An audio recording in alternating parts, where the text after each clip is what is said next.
একটাই দুঃখ, আমার মেয়েটার আজকে একটা বছর হয়ে গেছে না, কথা বলতে দেয় না।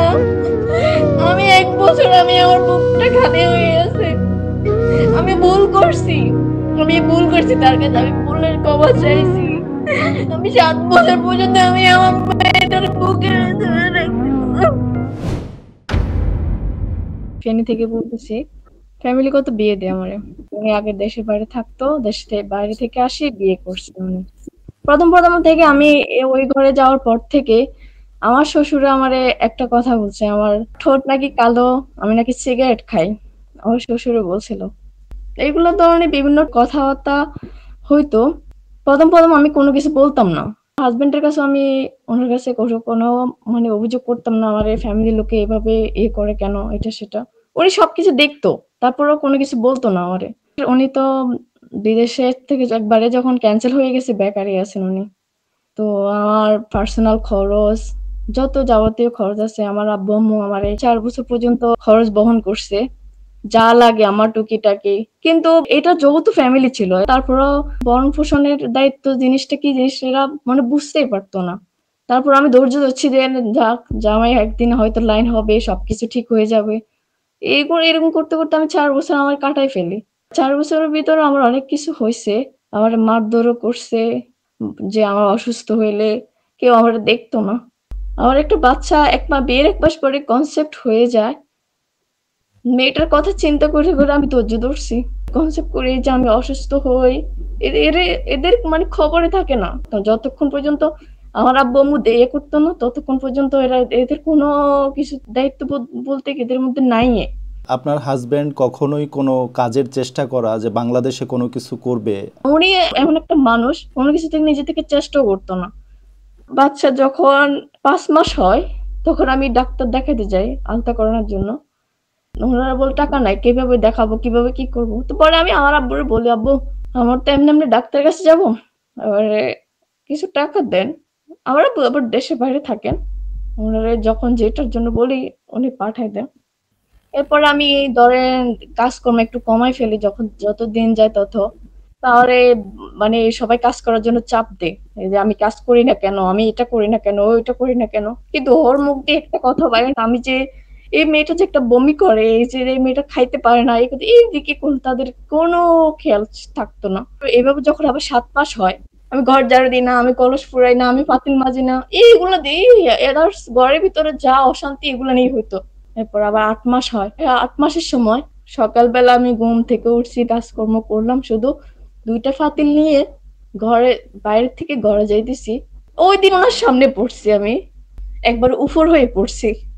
আমি যে পড়ে গেছি, আবার দেওয়ারে আবার যারা ধরে তুলে, সে না তুলতে গিয়ে সে আবার মারতে যায়। তখন আমার সাথে সাথে ডাক্তার কাছে নিয়ে যায়, আলতা করাইতে হবে। দেওয়ারের পকেটে টাকা নাই, জামাই তো পকেট খালি, ওটার তো কিছু নাই, ওটারে আর কি বলবো। আমি আবার বুড়ো বলে, আব্বু আবার কিছু টাকা দেন, আবার আবার আমি পড়ে গেছি। আবার ডাক্তারে বলছে আলতা করানোর পরে শুনি যে বাচ্চার ইমিডিয়েটলি সিজার করাইতে হবে, 8 মাসের বেবি। এরা খরচ তখন বহন করে নাই, আমার আব্বু যখন পাঠায় তখন এরা কাজটা করে। এরপরে আবার চট্টগ্রাম নিয়ে যায়, ওইখানে আমার আব্বু টাকা পাঠায়।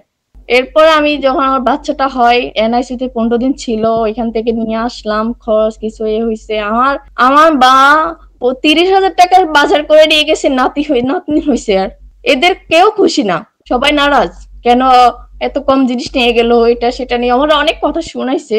আমার মেয়ে যখন 6 মাস হয় তখন আমার আব্বু আমার 1 রুমের ফার্নিচার দেয়, একটা বক্স খাট দেওয়া হয়, একটা ওয়ার্ড্রপ দে, আলমারি দে, ড্রেসিং টেবিল, আলনা, 1 রুমের ফার্নিচার আমার আব্বু আবারে দিছে। এইগুলো এরকম করতে করতে আমি 4 বছর আমার কাটাই ফেলি। বেকারত্ব জীবনে 4 বছরটা কেটে গেল। এই 4 বছরে আমার আব্বুই আবার সবকিছু করছে।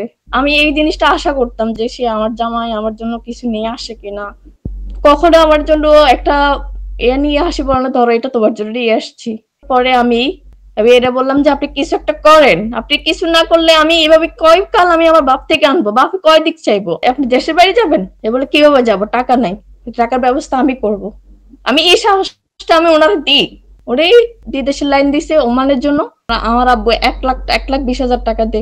এত কিছু দেওয়ার পর এরা না সাবরি, এদের কাছে কোনো কিছুতে থাকতো না।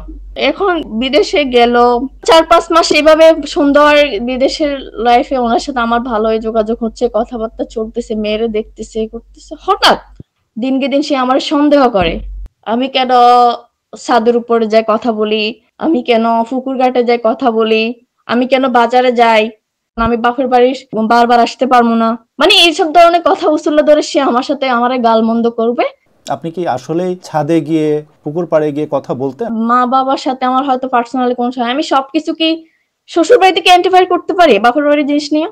সবার সামনে কি কথা বলতে পারি? এই কারণে আমি কথা বলতাম দূরে দূরে যাই, সবার থেকে আড়ালে। যেহেতু আপনার হাজবেন্ড আপনাকে সন্দেহ করছে, তো এই কথাগুলো আপনার শ্বশুর বাড়িতে সবার সামনে বললে কি ক্ষতি, কি সমস্যা? আমার বোনের শ্বশুর বাড়িতে কি হচ্ছে এটা যদি আমার শ্বশুর বাড়িতে বলি, জিনিসটা কি ভালো দেখা যায়?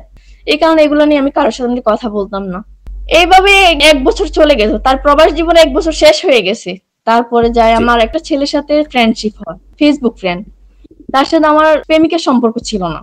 আমি তার সাথে সবকিছু আমার শেয়ার করতাম, আমার ভালো মন্দ। এই যেমন ওনার সাথে আমার ঝামেলা হচ্ছে, এই এমন্ত অবস্থা আমি কোনো দিক শান্তি পাইতেছি না। না পাইতেছি জামার বাড়িতে, না পাইতেছি বাপের বাড়িতে। বাপের বাড়িতে আসলে মা আমার কথা শোনায়, দাদি কথা শোনায়, ফুফুরা কথা শোনায়, এই তুই এমন, তুই এটা করসলি কেন, ধৈর্য ধর। মানে আমার তখন মানে মনে হচ্ছে যে সবাই আমারে ভালোটা বলতেছে, কিন্তু আমার কাছে মনে হচ্ছে যে তারা আমারে খারাপটা বুঝাইতেছে, ভালোটাও আমি নিজেটা বুঝতে পারতেছি না।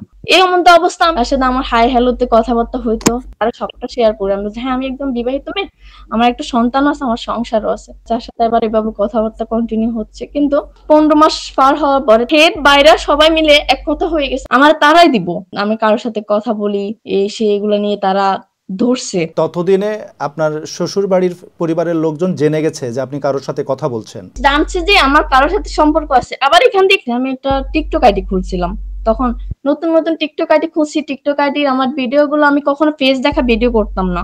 তার কাছে কে জানি লিঙ্ক করে দিছে, সে পাইছে আমার ভিডিও গুলো, পাইয়ে সবাই জানে গেছে আমি টিকটকার। এটা নিয়ে অশান্তি হইছে। তারা আমি বলছি দেখেন, আপনি যদি আমার সাথে সুন্দর করে কথা বলেন, আমার সাথে ভালো ব্যবহার করেন, আমি সবকিছু ছেড়ে দিতে রাজি আছি। আমি আপনার কারণে আমি এই রাস্তাটা বেছে নিছি, আপনার কারণে আমি অন্য একটা ছেলের সাথে কথা বলতে বাধ্য হয়েছি। না হলে আমি কখনো কারোর সাথে কথা বলার আমার কোনো ইন্টারেস্ট ছিল না। কারণ আমার লাইফে আবার একটা কলিজার টুকরা মেয়ে আসছে, আমার মেয়েটার জন্য আমি সবকিছু ভুলে যেতে রাজি আছি। আপনার কাছে আমি হাত জোর করে বলি, আপনি আমার এই অশ্লীল অশ্লীল ভাষাগুলো ব্যবহার করিয়েন না। সে আমারে বিদেশ যাওয়ার পর থেকে আমি যদি ওনার কাছে কোনো কারণে টাকা চাইতাম বা করতাম, সে আমারে বলতো তুমি আমার আগে ছবি পাঠাও, তারপর আমি তোমার টাকা দিব, এর আগে দেব না। সে আমারে দিনকে দিন এভাবে অপমান করতো, এভাবে করতো, তুই বেশ্যা, তুই এটা সেটা, তুই মানে নানান ধরনের অশ্লীল ভাষা। তার কাছ থেকে আমি এগুলো পাইতে পাইতে আমি একবার অতিষ্ঠিত হয়ে গেছি।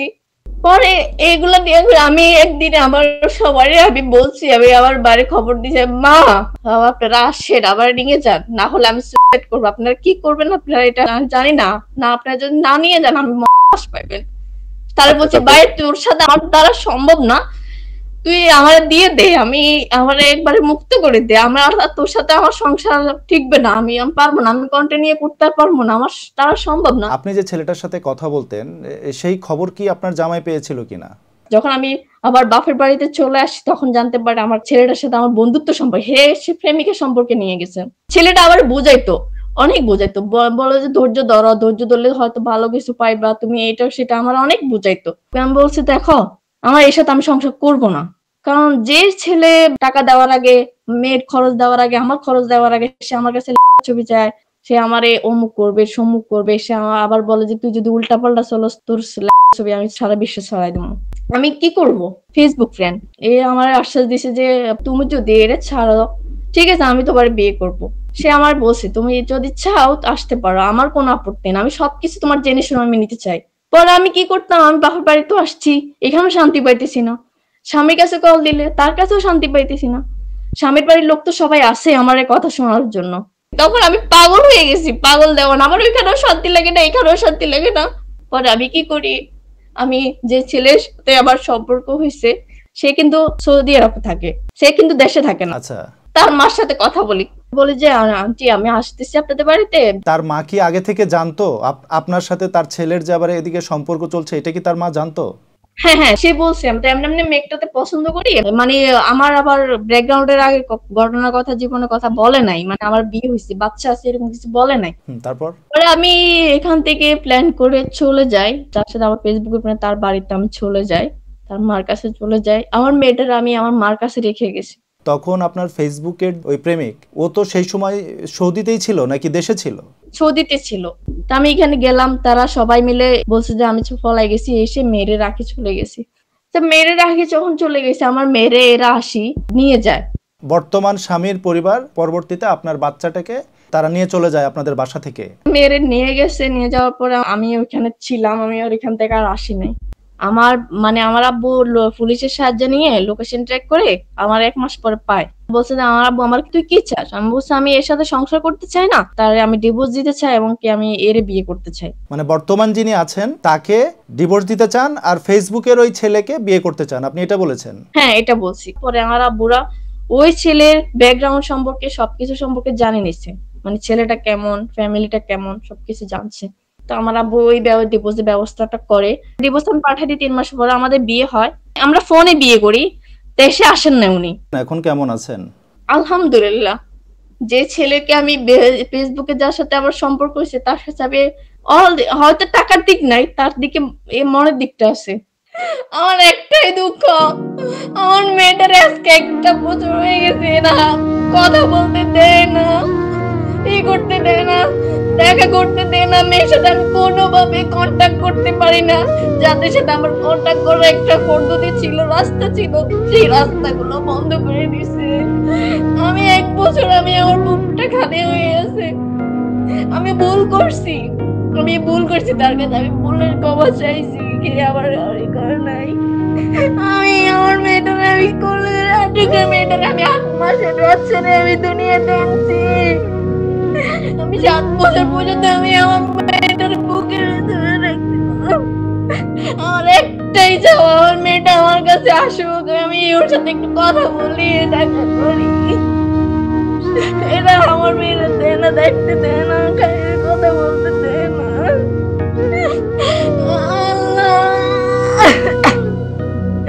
আমি আমার কষ্টগুলো কারণে বলতে পারি না, বুঝাইতে পারি না, দেখাই না, সবসময় নিজের ভিতরে লুকিয়ে রাখি।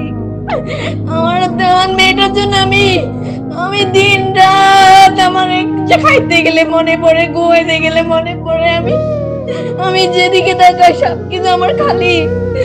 আমার মেয়েটার জন্য আমার বুকটা খালি লাগে। আমি আমি 1 বছর আমার মেয়েটা আমি দেখি নাই।